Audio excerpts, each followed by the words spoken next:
नमस्कार। ये 5 साल की छोटी सी लड़की की कहानी है जो एक छोटा सा फ्रॉक पहने और झालरदार टोपी लगाकर अपनी मम्मी की उंगली पकड़ती और कभी छोड़ती है। उसके मस्तिष्क में न जाने कितने अनगढ़ और अनगिनत प्रश्न होते हैं जिनको वो हमेशा खोजती रहती है। और यहीं से शुरू होती है उसके स्कूली जीवन की यात्रा। ये यात्रा जापान के टोक्यो शहर की छोटी सी लड़की जो अपने जीवन की सांसें अपने नवाचारित स्कूल में रसी बची रखती है। यह स्कूल 1937 में टोक्यो के दक्षिण पश्चिम में एक रेलवे लाइन के निकट स्थित है। इस स्कूल का नाम था तोमोए और छोटी लड़की का नाम था तोतो चान। छोटी लड़की का नाम क्या था? तोतो चान, जिसका अर्थ है खिड़की में खड़ी नन्ही लड़की। जब जिज्ञासाएं समाप्त नहीं होती तो खिड़की पर तो आना होता ही है और वहां खड़े होकर अपने जवाब ढूंढना होता है। तो तोतो चान भी अपने जवाबों को ढूंढती है। तो कहानी शुरू करते हैं इस प्रकार।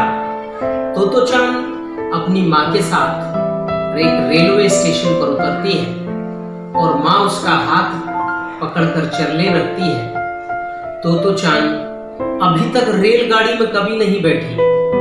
उसका ये अनुभव भी अद्भुत होता है। उसने इस अद्भुत अनुभव के कारण रेल के टिकट को भी अपनी मुट्ठी में दबा रखा है। लेकिन जैसे ही स्टेशन पर उतरती है, टिकट बाबू उस टिकट को मांगते हैं। माँ इससे पहले कि कुछ कह पाए तो वो टिकट बाबू से एक साथ बोलती है, क्या मैं इसे रख लूं? टिकट बाबू ने कहा, नहीं मेरी प्यारी गुड़िया, तुम इसे नहीं रख सकते। उसने आश्चर्य से पूछा, क्या ये टिकट आपके हैं? टिकट बाबू ने कहा, नहीं ये स्टेशन के हैं। तोतो चान ने माँ की उंगली पकड़ते हुए और आगे बढ़ते हुए कहा, मैं भी बड़ी होकर रेलगाड़ी के टिकट बेचूंगी। अब टिकट बाबू ने तोतो चान को गौर से देखा और हंसते हुए आगे बढ़ गया। फिर भी वो नन्ही नटखट ने टिकट बाबू से चलते चलते कहा, मैं इस पर सोचूंगी, पर अभी मैं व्यस्त हूं। पता है मैं अपने नए स्कूल जा रही हूं। उसकी मां ने धीमे स्वर में तोतो चान से कहा, तुम तो कहती थी कि तुम तो जासूस बनने वाली हो। तुरंत तोतो चान के मस्तिष्क में एक प्रश्न जागा और उसने अपनी मां को वो प्रश्न छोड़ दिया, क्या मैं ऐसी टिकट बेचने वाली बन नहीं सकती जो जासूस भी हो? फूलों की टोपी में छिपा सुंदर चेहरा और गंभीर हो गया। लेकिन उसकी गंभीरता को कम करने के लिए उसकी मां और भी गंभीर हो गई।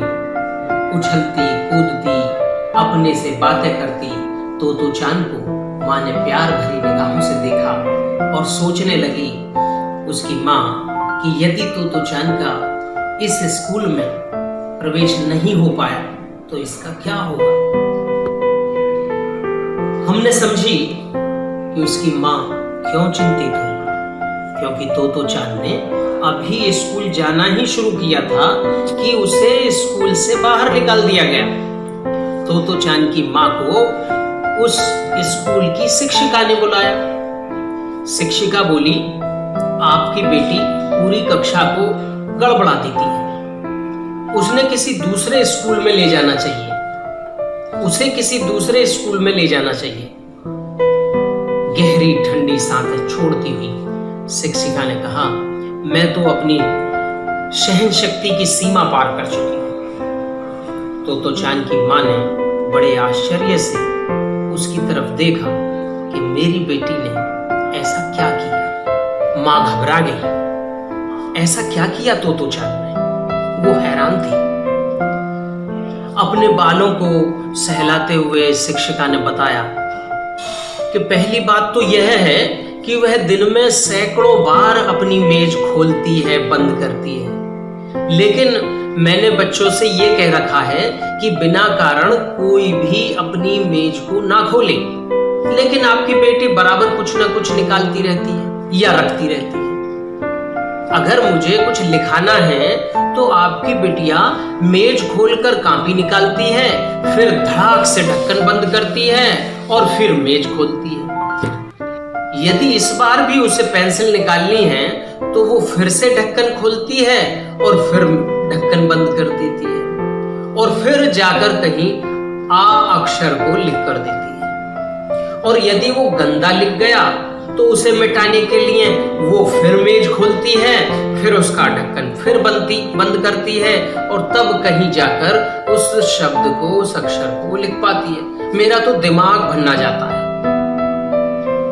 घर आकर तोतो चान ने उस स्कूल की बड़ी तारीफ की थी। तोतो चान ने बताया कि आज का दिन मेरा बहुत अच्छा बीता।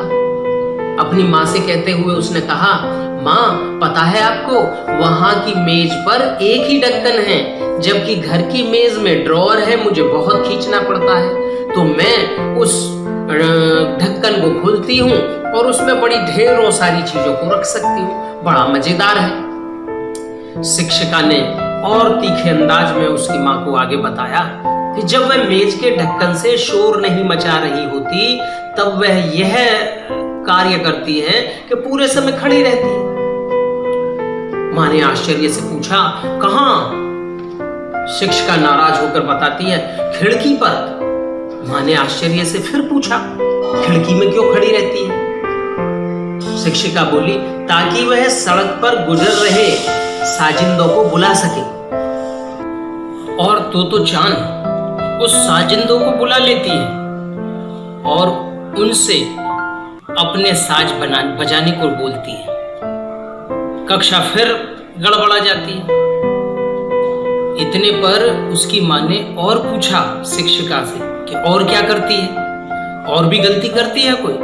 तो शिक्षिका माँ की ओर देखकर कहती है, कल की तो बात है कि वह खिड़की पर फिर खड़ी हो गई। मैं अपना पाठ पढ़ाती रही। अचानक आपकी बेटी ने किसी से पूछा, क्या कर रही हो? मेरी जिज्ञासा बढ़ी और मैंने पूछा, लेकिन उधर से कोई जवाब नहीं आया। तो मैंने आश्चर्य से देखकर उसके पास तक गई और देखा कि वो ऊपर की ओर एक चिड़िया के घोंसले में अबाबिल चिड़िया से बात कर रही थी। और तो और मैंने अपने ड्राइंग की कक्षा में जापान का झंडा बनाने के लिए कहा। सबने ठीक बनाया, लेकिन उसने नौसेना का झंडा बना दिया। शिक्षिका ने झल्लाते हुए फिर कहा, इसलिए मैं आपसे कहती हूँ कि आप उसके लिए कोई दूसरा स्कूल ढूंढ लो। लेकिन आज तो यात्रा रेल से ही हुई। दूसरे स्कूल के लिए वह उस नन्ही तोतो चान की यात्रा तो थी, लेकिन उसकी माँ उस नए स्कूल के बारे में ये नहीं बताना चाहती थी कि तुम्हें उस स्कूल से निकाल दिया गया है और ये अब तुम्हारा नया स्कूल है। तोतो चान ने रेल से उतरकर आगे बढ़ते हुए नए स्कूल का गेट देखा तो वो एक साथ ठिठक गई। अब तक वह जिस स्कूल में पढ़ती थी उस स्कूल का गेट बहुत सुंदर था। उस स्कूल के गेट पर बड़े बड़े अक्षरों में उसका नाम लिखा हुआ था, लेकिन यहाँ कहाँ क्या देखती है कि 2 तने स्कूल के गेट पर हैं और उन पेड़ के तनों पर एक स्कूल की पट्टी लगी हुई है जिस पर तोमोए लिखा हुआ है। तोतो चान तुरंत अपनी माँ से उस तोमोए स्कूल के अर्थ को पूछती है, माँ तोमोए क्या होता है? लेकिन तुरंत उसकी दृष्टि एक झाड़ी में दूर को जाती है जहां एक पुरानी रेलगाड़ी खड़ी है। और उस रेलगाड़ी को देखकर तोतो चान अपनी माँ से तुरंत पूछती है, माँ क्या यह सचमुच रेलगाड़ी है? वो रेलगाड़ी 6 डिब्बों की थी। माँ कहती है, हाँ वो रेलगाड़ी है। तो चांद सोचती है कि ये 6 डिब्बों की रेलगाड़ी में क्या स्कूल चलता है। खेल के स्थान को देखते हुए वो आगे बढ़ती है। तो चांद रेलगाड़ी को देखकर बहुत खुश होती है। जोर से चिल्लाती हुई अपने माँ के हाथ को छोड़ती है और रेलगाड़ी की ओर बढ़ती है। तुरंत माँ उसकी आवाज देती है, रुको, यदि तुम्हें इस स्कूल में पढ़ना है तो मास्टर जी की बात को सुनना होगा और उनके सामने अदब से खड़ा होना होगा। तो चांद मन में सोचती है कि हाँ, ये बात सही है, मुझे अगर यहाँ पढ़ना है तो मैं थोड़ा रुककर अपने इस रेलगाड़ी को देखूं। हेडमास्टर जी ने तो चांद की माँ से बात की और उनसे पूछा, इस नन्ही परी को यहाँ पढ़ाना चाहती हो? उसने तुरंत जवाब दिया, मैं यहीं पढ़ना चाहती हूँ। हेडमास्टर जी ने उसकी माँ से कहा, तुम घर जा सकती हो, मैं तो चांद से आज ढेर सारी बात करूंगा। हेडमास्टर जी ने एक कुर्सी खींची और तो चांद के सामने कुर्सी पर वो बैठ गए। उन्होंने कहा, तुम अपने बारे में आज सब कुछ बताओ, कुछ भी जो तुम्हें अच्छा लगता हो, जो तुम्हें बताना चाहता हो, जो तुम बताना चाहो उसे तुरंत बोल दो। तो चांद कुछ समय सोचने लगी, लेकिन फिर वो बोलना शुरू हो गई। उसने कहा, पता है, हम ट्रेन से चढ़कर आए हैं, वो कितनी तेज चलती है। टिकट बाबू ने मेरा टिकट ले लिया। पता है, मेरे पहले स्कूल की शिक्षिका बड़ी सुंदर थी। वहां अबाबिल की चिड़िया का घोंसला था। मैं चिड़ियाओं से बात करती थी। हमारा एक कुत्ता रॉकी है, वो बड़े अच्छे करतब दिखाता है। मेरे पापा, आपको पता है, बहुत अच्छे तैराक हैं। और वो इस तरह लगातार बोलती रही। मास्टर जी कभी हंसते, कभी सिर हिलाते और कभी कहते, अच्छा फिर बताओ क्या हुआ। तो चांद इतनी खुश थी कि वह आगे बोलती जाती और आखिरकार बोलते बोलते उसके पास बोलने को कुछ भी नहीं बचा। पर वह फिर भी अपने दिमाग पर जोर डालती रही कि उसे आगे क्या बोलना है। फिर हेडमास्टर जी ने अपना प्यार भरा बड़ा सा हाथ उसके सिर पर रखा और कहा, अब तुम इस स्कूल की छात्रा हो। और यह बात इतनी लंबी हुई कि हेडमास्टर जी ने जब अपनी घड़ी देखी तो वो 4 घंटे बातचीत का समय बता रहे थे। इस 4 घंटे में उस तो चांद की सारी बातें समाप्त हुई और अगले दिन का इंतजार करने लगी। तो चांद अगले दिन इतनी खुश थी कि वह स्कूल जाने को सुबह सवेरे जगी और समय से स्कूल पहुंच गई। उसने देखा सभी बच्चे सुबह को उठकर पहले जो शिक्षिका लिस्ट बनाती है विषय की, उस काम को दोपहर तक करते हैं और फिर उसके बाद दोपहर में सब सामूहिक खाना खाते हैं और खाना खाने के बाद उस नदी की पटरी के साथ साथ चलते हुए वो एक बाग में घूमने जाते हैं, जहाँ उनके ढेरों प्रश्न, फूल कैसे हैं, फल कैसे बनते हैं, पानी कैसे बहता है, पानी मीठा क्यों होता है, आकाश का रंग नीला क्यों होता है, ऐसे ढेर सारे प्रश्न जो उन बच्चों के मस्तिष्क में आते हैं, उनकी शिक्षिका उनको बताती चली जाती है। और फिर स्कूल की छुट्टी हो जाती है। ये लड़की तो चांद, जिसका वास्तविक नाम तेत्सुको कियोयानागी था, ये लड़की जापान के टीवी शो की फेवरेट बनी। लोग इसको साक्षात्कार के लिए बुलाने लगे।